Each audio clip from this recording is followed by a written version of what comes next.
Independente da situação que enfrentarmos, a tempestade vem para todos e a reação de cada um é distinta. Porque eu preciso fazer as perguntas corretas para que as respostas sejam melhores. Como foi dito aqui pelos que me antecederam, os Andrés, as perguntas são mais importantes do que as respostas. O exame filosófico e histórico de um objeto é, acima de tudo, um exame das perguntas corretas. E preparando essa fala, retornando ao Brasil, o que ocorreu ontem, eu estava fora, retornando e preparando essa fala, eu pensei na pergunta que me propuseram, se as redes sociais afastam ou aproximam as pessoas. E a primeira coisa a questionar é a própria pergunta. Porque quando eu faço uma pergunta, se fulano é bom ou mal, eu já tenho a resposta. Porque já introduzi antes dessa pergunta um sistema de valores, prometo usar poucas palavras chatas, um sistema axiológico que pré-existe a essa resposta. Quando eu pergunto, você acha que fulano foi um grande empreendedor ou não? Eu já classifiquei a resposta que eu pretendo. Toda pergunta se aproxima, e eu peço licença às belas e inteligentes mulheres que aqui estão, a pergunta que toda esposa faz ao marido: eu estou bem? Todos aprenderam, se estão casados há mais de 12 horas, que essa pergunta contém em si uma resposta prévia. Ninguém é tão estúpido a ponto de imaginar que se abra um debate com réplica e tréplica. A pergunta "eu estou bem" contém sua resposta, como praticamente todas as perguntas que eu faço. Quando eu elaboro a pergunta se a rede afasta ou aproxima as pessoas, eu tenho uma resposta prévia, que talvez seja de um pensamento das pessoas que elaboram o mundo de hoje e que estão à frente do poder, do pensamento e da atividade, que são pessoas que, como eu tenho 53, em 2 semanas, 54 anos, significa que eu pertenço provavelmente aos últimos 2 anos da geração Baby Boomer.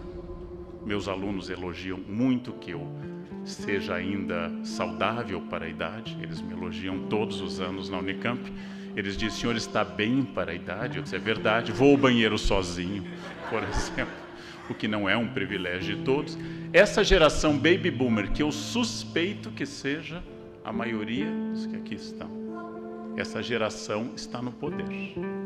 Essa geração que tem algo entre 45 e 65 anos, que se formou no Brasil, academicamente ou fora, durante outra configuração de comunicação, essa geração hoje é obrigada a ter um problema que não é o problema dos jovens. Eu vou ilustrar com uma história porque gosto desse método socrático de trazer a verdade através das evidências mais simples. Há 2 anos, dando uma aula na pós-graduação e irritado com os meus alunos que usavam o tablet durante toda a aula e que conferiam todos os dados que eu dizia. E a qualquer data que eu enunciava, a Guerra dos 30 Anos, vai de 1618 a 1648, os alunos conferiam e faziam assim, dizendo que eu estava correto. Um pouco irritado com essa falta de junção, usando um teórico inglês que fala que a modernidade atual é a separação entre o aqui e agora, entre a minha consciência e o meu corpo, o Giddens, ou seja, tentando lançar um recurso pedagógico, eu sugeri uma atividade a mim mesmo. Pela primeira vez em toda a minha existência de 34 anos como professor ativo, eu levei um tablet e um celular para a sala ligados e passei toda a aula de pós na Unicamp utilizando-os ficticiamente. Um aluno perguntava, eu pedia para ele parar, eu olhava uma coisa, atendi telefonemas inexistentes. Passei a aula interrompendo a aula com auxílio de aparelhos. Eu queria transmitir uma noção piagetiana de que a descoberta seria através do jogo. Bem, ao final perguntei aos alunos: vocês notaram o que ocorreu nesta tarde? Todos unânimes me disseram: não, professor, o que foi? Nenhum deles havia notado. Era um problema meu. Como eu tive agora há pouco, num jantar em Paris, a oportunidade de estar com professores de idades variadas, e os mais jovens passaram todo o jantar acessando o telefone, o que eu considero uma deselegância. Eu considero uma falta de educação. Mas só eu considero. Quando eu morrer, o que vai acontecer? Provavelmente, Rainha Elizabeth II irá mais longe do que eu, mas quando eu morrer, esse incômodo terá passado. Este incômodo terá passado. Logo, o que eu estou questionando nessa pergunta é se eu não estou dizendo e contida uma posição conservadora na pergunta que antigamente as pessoas conversavam mais. Antigamente as famílias trocavam ideias. Antigamente havia um mundo perfeito quando não havia essa coisa de internet, de celular, e as pessoas se reuniam e trocavam ideias. Como eu gosto de lembrar aos meus alunos, a barbárie do fascismo foi feita sem internet. Os horrores de Auschwitz, o ponto máximo da destruição da humanidade ao longo do século XX, foi feito sem os métodos modernos de comunicação. Não viemos de um mundo humanista, tolerante e debatedor. Isso é uma fantasia que constrói sobre o passado uma era de plena comunicação e alegria e projeta no presente e no futuro uma era de desencontros. O senhor não acha que a violência está imensa? Hoje está, como estava na Guerra do Contestado, como estava em Canudos, como está nas prisões brasileiras nesse momento. O senhor não acha que o Estado está corrupto? Bastante. Nosso primeiro ministro da Justiça, que veio com Tomé de Souza e fundou nossa primeira cidade com esse título, cidade, no primeiro povoado, que foi Salvador, vinha de Portugal com um processo de corrupção. Nosso primeiro ministro da Justiça, eu sei que isso é inacreditável, um ministro da Justiça envolvido em problemas éticos. Eu sei que isso é uma contradição impossível de ser concebida em 2017. Mas naquela época terrível, o século XVI, esse ministro, que foi o nosso, usando um termo contemporâneo, ministro da Justiça, vinha com processo porque recebeu verba para um aqueduto em Portugal e não o construiu. Embolsou 100% da verba. Se há uma coisa que a corrupção atual não tem no Brasil é originalidade. Ela tem várias características, ela não é original. O que aconteceu? A economia brasileira cresceu muito. Valores que compravam um bom político há 50 anos, hoje são considerados impossíveis para o mercado.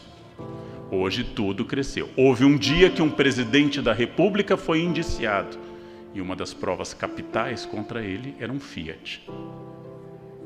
Oferecer um Fiat hoje a um político, ele imediatamente rompe o acordo. Por isso, estamos falando de uma época em que Maseratis e Ferraris substituíram os simples Fiats, só para ficar no campo do design italiano. Ora, de todas as formas não somos originais. Não viemos de uma época humanística, mas há novidades em vários sentidos. Há novidades em vários campos. Eu quero refazer essa pergunta. Como eu, Leandro, formado numa outra época, e eu tenho um testemunho documental e iconográfico, que é o meu diploma de datilografia, sinal claro que eu pertenço a uma geração que está para a atual, como os répteis durante o período Jurássico estavam para os mamíferos. Ainda somos grandes, mas estamos fadados à extinção. Eu tenho na cabeça um mantra que meus alunos desconhecem. Esse mantra é ASDFG, C cedilha LKJH. Eu fui alfabetizado com caneta tinteiro. Eu fui alfabetizado com padrões de ordem. Fui educado numa família conservadora do interior do Rio Grande do Sul durante a ditadura militar. Os valores que me formaram, alguns felizmente, foram ultrapassados. E eu vou entrar naquele cargo que existe há milênios. Aquele cargo que está presente no profeta Isaías, está presente no Atos dos Apóstolos, 5º livro do Novo Testamento, que é dizer no Atos dos Apóstolos, ou o profeta Isaías, que quando ele era jovem as coisas eram melhores. E que o mundo atual não tem mais jeito. Isso está na boca de Isaías, está na boca do autor provável dos Atos, Lucas, quando dizer: naquele tempo a comunidade de Jerusalém repartia o pão e não havia necessitados entre eles. Hoje já não é mais assim. Estamos falando do ano 90 da era cristã. Quando um intelectual pega sua pena, seu cálamo e diz: estamos vivendo uma decadência terrível e os jovens não leem mais como se lia. A primeira pessoa que me disse isso foi meu pai, advogado e professor de latim. Hoje ninguém mais lê como nós líamos. E provavelmente meu avô deve ter dito a ele que os jovens não eram mais como eram. Por quê? Os jovens não são como eu e não têm os mesmos valores que eu tenho. Essa é uma das principais virtudes dos jovens. Eles não são como eu sou.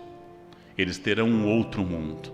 Para que esse choque não fosse tão claro e tão evidente, quis a seleção natural que nós durássemos pouco. Até 1900, a média de vida do planeta era de 40 anos, evitando um longo choque de gerações. A medicina está tornando a vida insuportável, porque fez que eu ainda enfrente meus avós, meus pais e meus filhos. E nós ficamos dizendo que não se adapta mais e fazemos as perguntas erradas. Por que você não desliga o celular durante esse jantar? Resposta óbvia, em primeiro lugar: não estou interessado naquilo que está sendo tratado nessa mesa. O que me interessa é estar longe daqui. Resposta também óbvia, porque eu não posso desligar o meu contato com o mundo. Quando surgiu o Face, eu, seduzido por pressões sociais, abri um perfil. Passei 3 meses na rede. Constatei que as pessoas informavam se havia sol ou se haviam comido. E tornavam notícia, ou pelo menos publicável, comi, seguido do símbolo do potássio, kkkk, sempre. Almocei, kkkk. Passei 3 meses contemplando aquilo e decidi que o Face não era o meu campo. Deletei um perfil já lotado. E um aluno de 18 anos me pergunta no primeiro ano de graduação: professor, assustado, o senhor deletou o seu perfil? Eu disse: sim, o senhor perdeu todos os seus amigos. E me veio à cabeça a frase do grande Zygmunt Bauman, que disse que nos seus 90 anos de vida havia cultivado 4 amigos. Uma amizade demanda anos, inclusive porque ela é um item de investimento.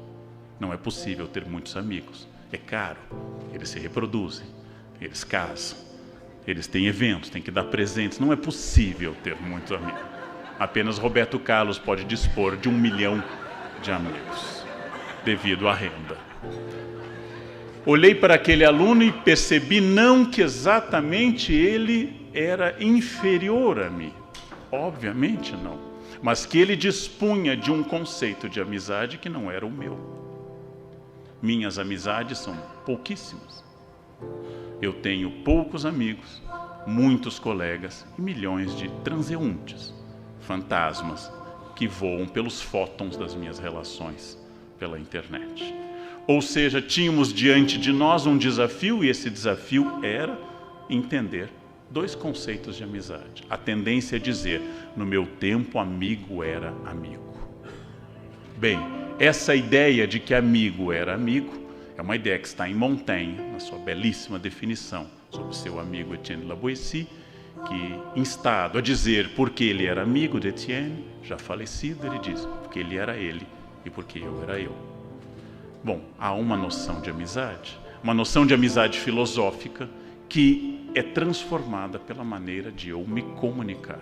E quando eu me comunico através da internet, eu crio e eu sou inimigo daqueles que dizem que os jovens estão menos inteligentes hoje. Eu sou um inimigo figadal dessa ideia.